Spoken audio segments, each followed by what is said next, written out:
Hi, ladies. Welcome to Pathways to Fertility, a YouTube station dedicated to the women who are on the journey to conceive, especially for the women who are on the journey to improve their egg quality to conceive the baby of their dreams. I am Samantha Jacobs. I'm a licensed acupuncturist in Connecticut and New York. I have been specializing in fertility since 2003. Today, we're going to continue exploring how do we develop your map, your fertility map in Chinese medicine. I've been starting the discussion, these videos on the 10 questions that we go through in Chinese medicine to understand you, your body, and how that could be reflecting into your fertility. Previous video I did was on body temperature. Today we're going to be delving deep into sweating. And I'm going to bet you're asking in your mind, like, what does sweating have to do with my fertility? Well, in Chinese medicine, fluid metabolism is incredibly important for fertility. And how do we discover your map of fluid metabolism? Is through different elements, physical elements in your body, sweating being one of them. When we're delving into sweating, it's an important component of how well our body is functioning and communicating with the outside world.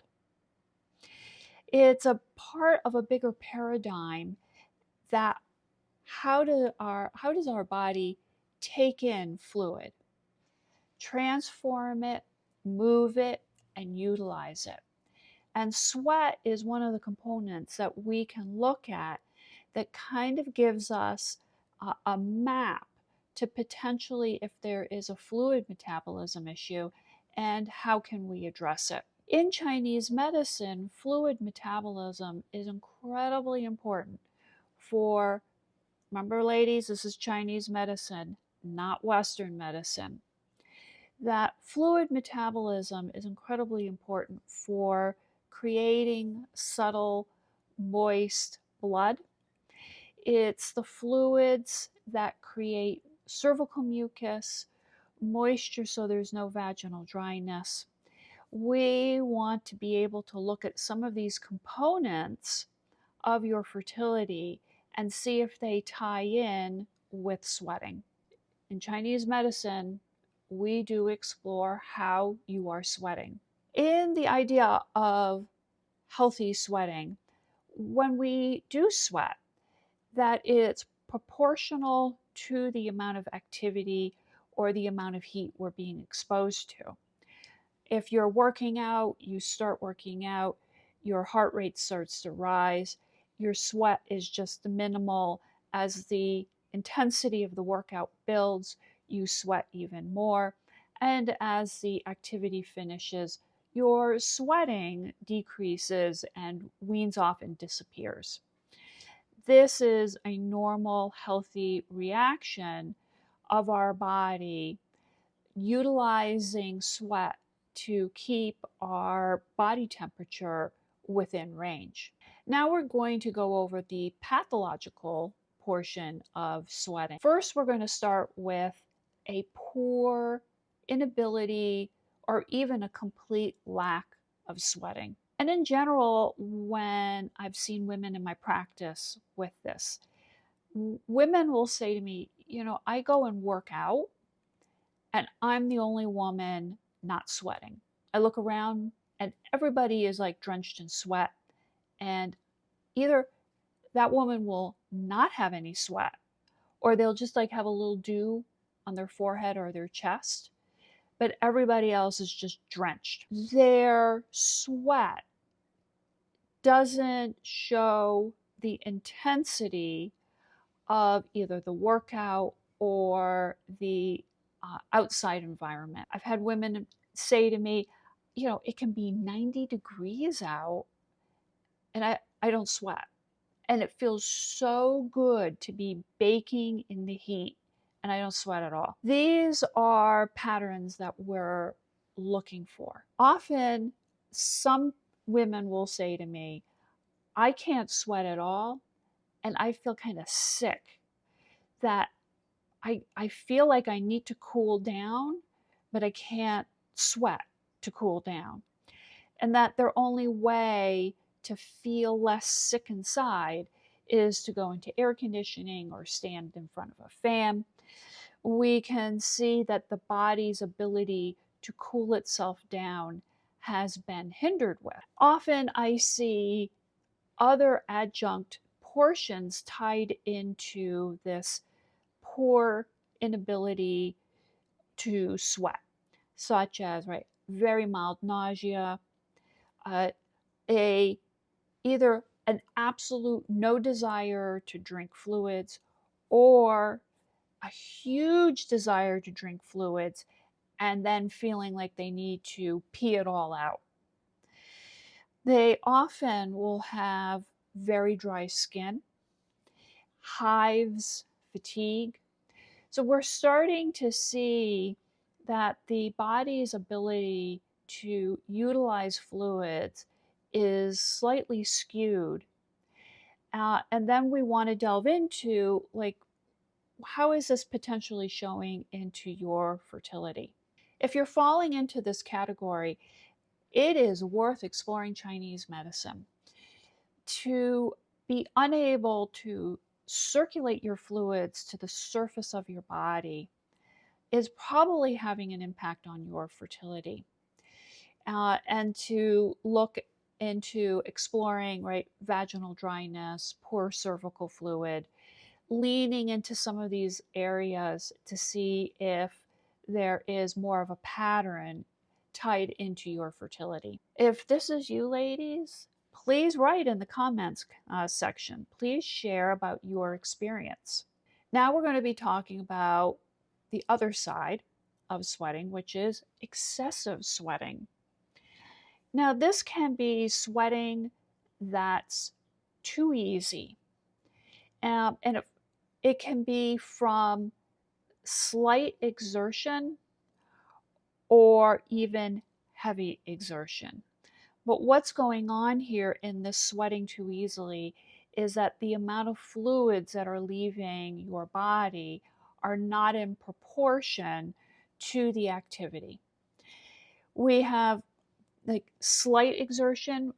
Good example would be a woman who carries her laundry basket from her bedroom to her washing machine, and she starts to sweat. Carrying groceries from the car to inside the house, starts to sweat. And then as the exertion gets heavier and more intense, like, say, a very heavy workout, that the sweat is just so much more abundant than many of the other women around you. In fact, I had one woman tell me that she would work out and leave literally a puddle of sweat on the floor where she had worked out at the gym. This is falling into the category of excessive sweating. Then we have spontaneous sweating, and that's just sweating that comes out of nowhere. It can be associated with hot flashing and night sweating, but it can happen anytime. And it's just sweating. There may be a sensation of heat that comes with it. There may not be. It's just sort of out of nowhere, sweating happens. Then we have heavy sweating that happens in one location in the body. The most common things I see are armpits, hands, feet, and it's heavy. It just drips sweat. And in fact, you may experience, if you're experiencing this, your hands and feet are ice cold, even though the room you're sitting in is very comfortable. Commonly, when I see women who have these sweating issues, they often tell me they have an unquenchable thirst for cold water. They do feel dried out inside of their bodies. They often cross over into a category of being way too hot in their daily lives. So their internal body temperature runs quite warm, and thus then it gets reflected back into sweating. So those two things often combine and come together. They'll tell me that there's sort of no relief from sweating. They don't feel as though they cool down from sweating.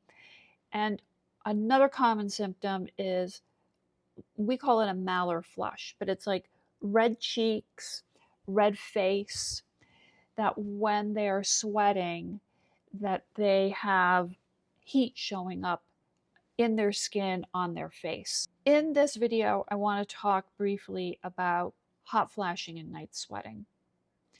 And before I go into this discussion, I want to remind you ladies that hot flashing and night sweating are not an indicator of perimenopause. It can be associated with a lot of other health elements. And it's too easy to jump to this one conclusion that you're headed into perimenopause. In general, I see hot flashing and night sweating as a hormonal imbalance. And that once the hormonal imbalance has been addressed, that the hot flashing and the night sweating go away. And it is, for me, definitely something that needs to be addressed because of a hormonal imbalance that can potentially affect egg quality. It needs to be addressed. It, though, does not mean you're going into perimenopause, nor does it mean that you can or cannot get pregnant. Please don't lock yourself into the sort of very closed, tight perspective on this. Now, when you're hot flashing and night sweating, obviously you'll see there's usually a correlation between the beginning of the period or before the period. So we can see that there's a hormonal component. And, as the acupuncturist, we want to look into what's going on, because I'm going to tell you, hot flashing, everybody thinks that it's just one thing, but it can present in a lot of different ways. And in particular, it can have no hot part to it. It can just be a flash of sweat. Poof.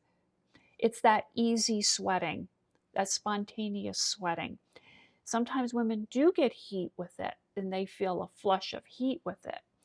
And night sweating can, yes, it's sweating at night. You need to dig a little deeper. Are you having flashes of heat with it? Because the sweating at night often does come with a set of other symptoms. So they need to be kind of plucked apart. The other component that I see with sweating that's very important for egg quality is sweating with anxiety. I am a very big believer that anxiety and stress need to be addressed in a woman's health. They both clearly impact hormones. They can impact the menstrual cycle, which can potentially impact your egg quality. And it's not enough just to even address the sweating part. The anxiety or the stress component that is bringing all of this on needs to be addressed as well. Once again, what does sweating have to do with fertility? From a Chinese perspective, sweating is the physical representation of your body's ability to contain, regulate, and circulate fluids. Right? And the action of sweating or not sweating is an indication of how fluid metabolism is off, is out of balance.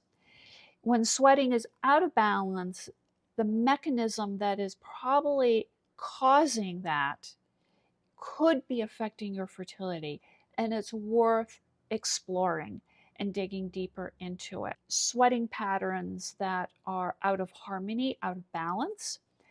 I commonly see, really common, a lack of cervical mucus, a lack of fertile cervical mucus, brown, thick menstrual blood, clots, problems with yeast infections. There's often a reflection of this poor sweating mechanism in a woman's fertility. Ladies, please post. I am curious to see if you have had any experience with sweating and how it has impacted your fertility. Post any ideas, anything, any topics you want to go over. If you like this video, please like it and subscribe. I would appreciate it. And I am going to be back next time, and we're going to talk about water consumption and thirst. Thank you.